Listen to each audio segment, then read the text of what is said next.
নির্বাচনের আগে হাতে তসবিহ আর উমরা করা, এই আল্লাহ পাক রব্বুল আলামিনকে দেখা, লোক দেখানো ইবাদত।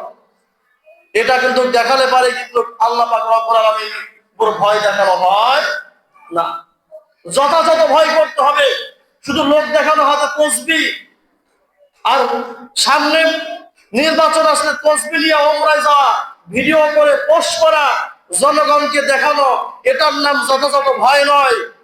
যথাযথ ভয় হলো আমি যে দায়িত্বে আছি, যে দায়িত্ব আল্লাহ পাক আমাকে দিয়েছেন, সেই দায়িত্ব সঠিকভাবে, ন্যায়ভাবে, নিষ্ঠাভাবে পালন করার নাম হলো যথাযথ ভয়। কথা ঠিক কিনা?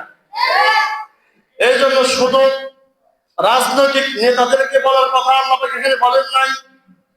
এই কথা আল্লাহ পাক রব্বুল আলামিন একদম নিম্ন শ্রেণীর মানুষ থেকে শুরু করে ঊর্ধ্ব পরিমাণ পার্লামেন্ট পর্যন্ত যত বড় মানুষ আছে আল্লাহ পাক সকল মানুষকে উদ্দেশ্য করে বলতেছেন, ফাত্তাকুল্লাহ ফাত্তাকুল্লাহ মাস্তাতাতুম, হে বান্দা তুমি আমি আল্লাহকে ভয় করো, যথাযথ ভয় করো।